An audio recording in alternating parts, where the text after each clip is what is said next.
stated of Wahab ibn Mabna, who said that Allah took Kala ibn Jofra, which is Jephthah, after Joshua. Ezekiel ibn Buzid succeeded him as a prophet to the Israelites. The people had fled from Palestine for fear of a plague and had settled on a plateau. Allah said to them, "Die, you all," and they perished.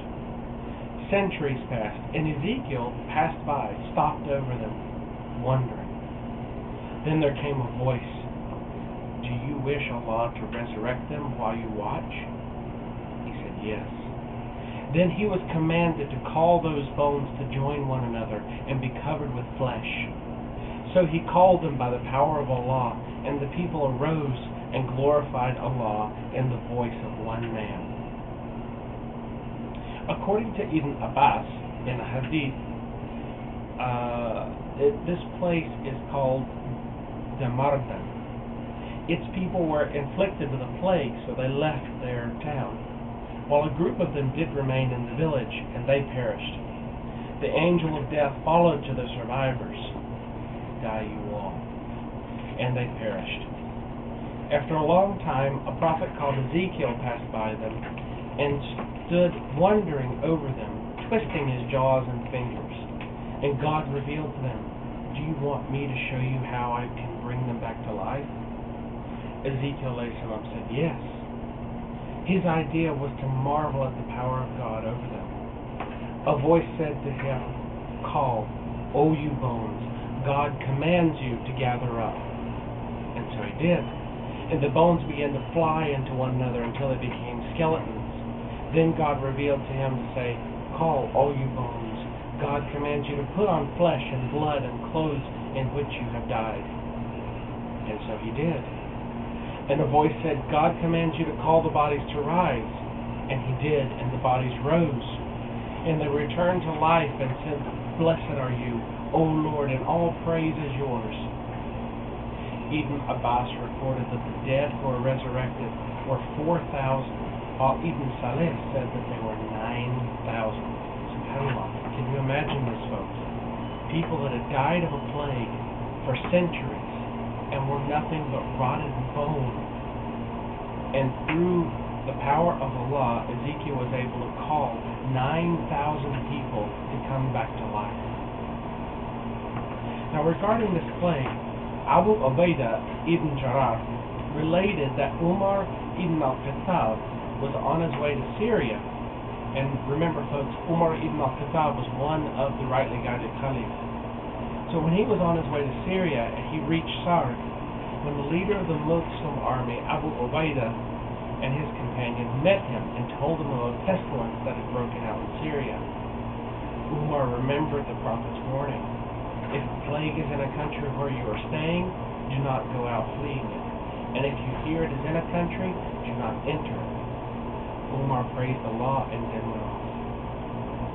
Muhammad ibn Ashab stated that we do not know how long Ezekiel stayed among the Israelites before Allah took him away.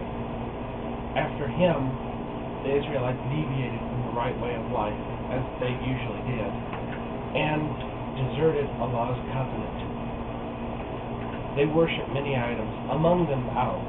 So Allah sent them the prophet Elijah. And Elijah we spoke about a couple of weeks ago. In the Bible, we can read much more than just the account of Allah raising the dead through Ezekiel. We can read about how he was shown the throne of Allah and described it in such perfect detail that it can be considered very consistent with the way that Muhammad ﷺ described it as he saw the throne during Al-Miraj.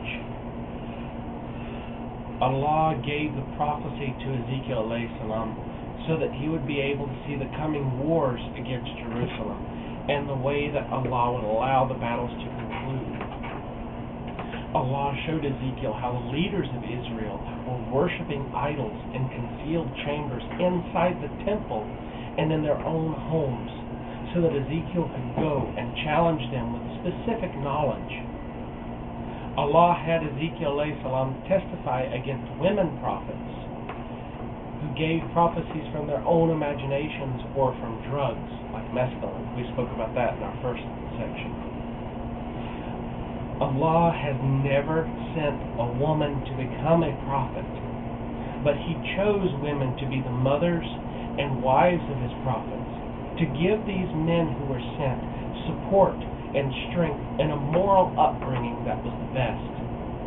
Ezekiel alayhi salam was given the ability to see into the hearts of men, and he was able to discover if they truly worshipped Allah or if they had turned to idolatry.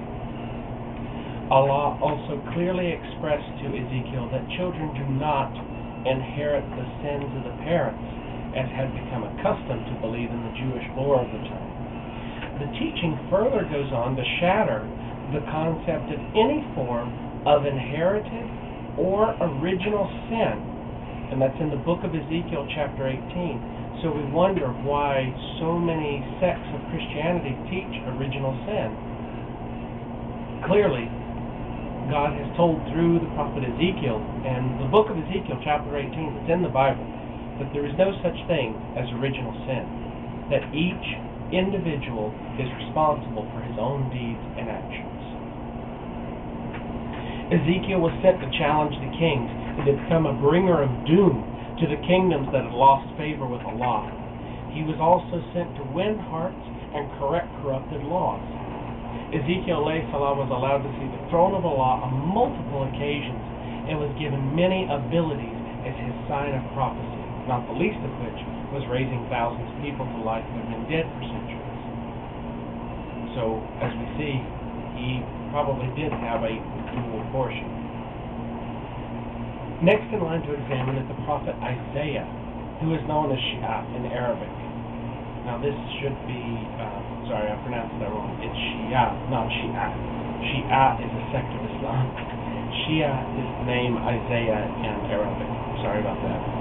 He prophesied the coming of both Jesus alayhi salam and the Prophet Muhammad sallallahu alayhi wa sallam, and was lucky enough to live during the time of King Hezekiah, who listened to everything that Isaiah alayhi salam told him to do. Because of this, Isaiah had a great love for his king, and Allah was willing to grant the request of Isaiah alayhi salam when he asked Allah to heal Hezekiah and grant him more life. A legend says that when Isaiah went to die, that he passed by a tree and asked it to open and conceal him inside, and it did. A bit of Isaiah's robe stuck out as the tree closed around it, and later people